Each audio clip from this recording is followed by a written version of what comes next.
So this is my favorite part right here. All of this meat juice from the meat resting, we're gonna add that in. Meat juice, in. All right, oh my God. All right, what is up? It is I, Gary Gabrielem, back on the vlog. This is something that I've been wanting to do for a while now, and I guess after having a conversation with my cousin, I figured the best time is now, so I might as well just full send it and just kind of see what happens. So for those of you guys that know me in real life, I'm trying to qualify for AO2.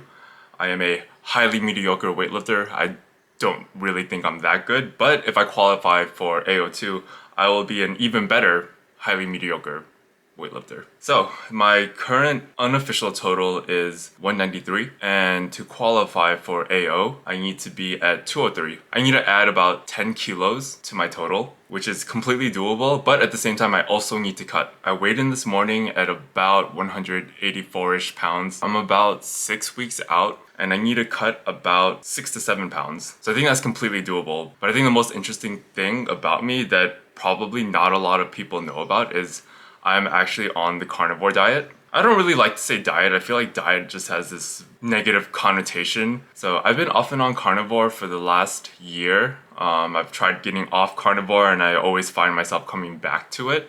With carnivore, it's a meat-based diet. So I'm just eating a bunch of like beef, cheese, eggs, bacon.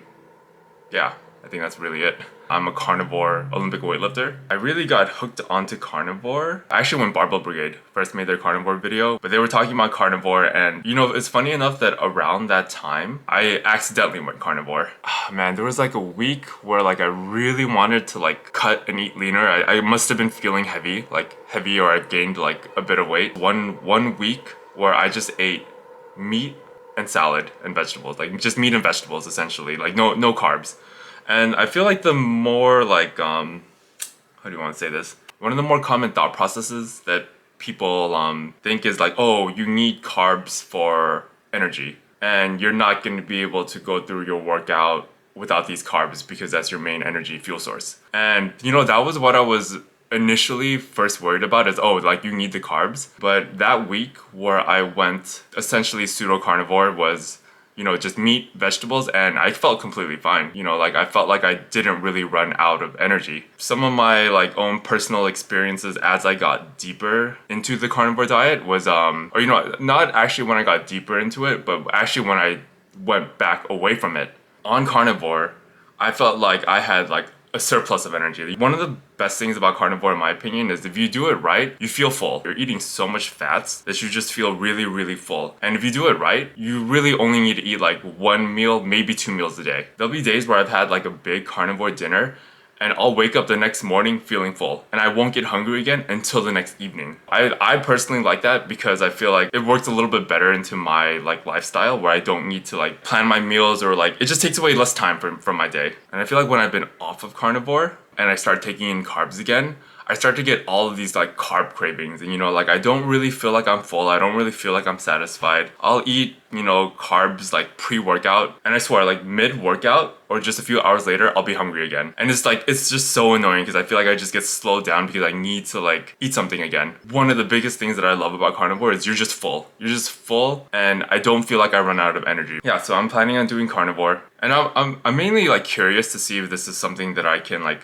replicate over and over again, just getting stricter on carnivore to be able to cut down to the 81 kilo class. This is something that I can rinse and repeat over and over again.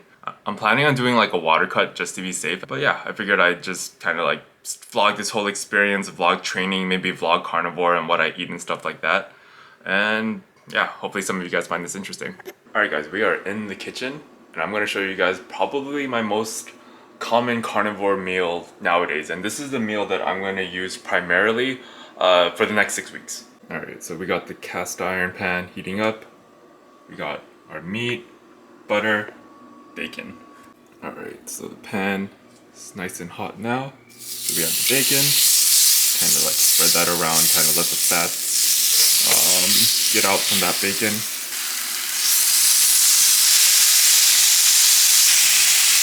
Bacon's on.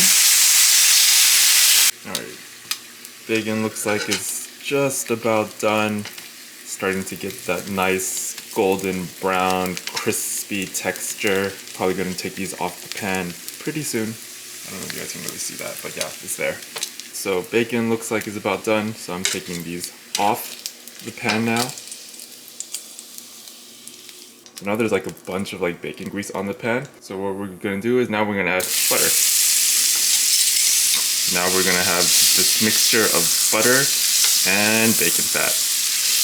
Nice. Pan is properly coated with butter and bacon fat. So now we go meat on. So, okay, meat on. Let that like kind of like do its thing there, and turn up the heat just a little bit. This is a thinner cut, so I usually go about 2 to 3 minutes per side.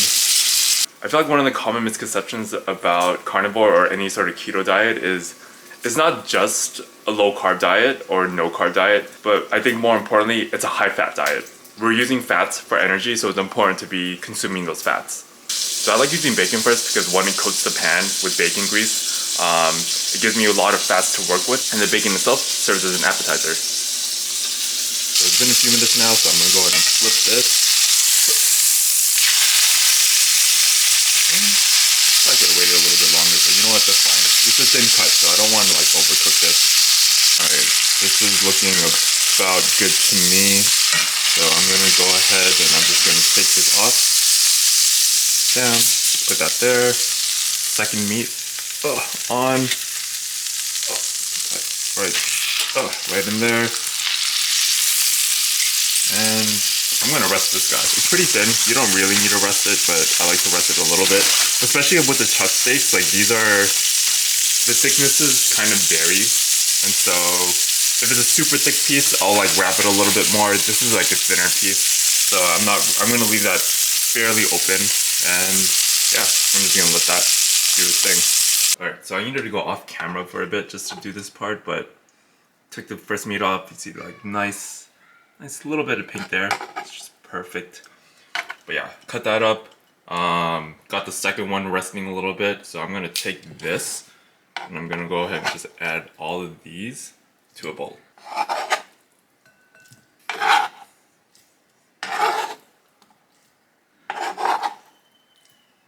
Alright, second piece, cut up. You see some nice pink there.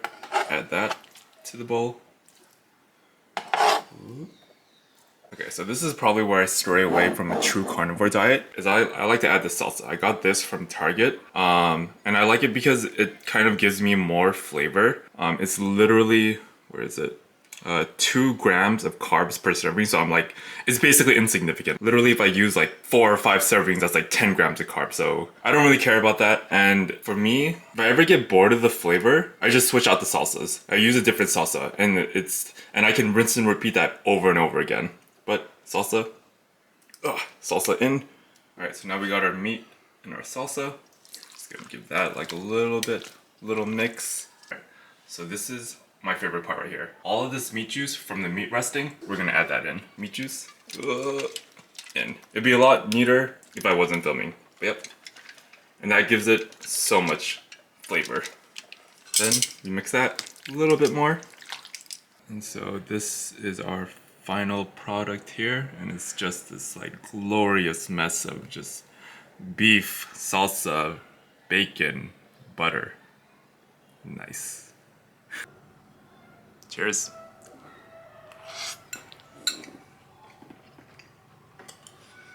Like, I don't think I can ever really get sick of that. It's like everything that I've ever wanted. It's just a big ass bowl of meat.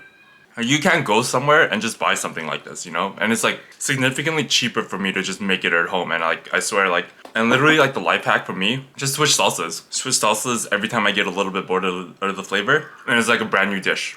I'm gonna be eating this leading up to the competition. We'll see if I make weight. I'm pretty sure I will. Like, I'm not really worried about that. We'll see how training goes. I have like a heavy day tomorrow that I'm looking forward to. So today's a rest day. And yeah, hopefully you guys enjoy the video.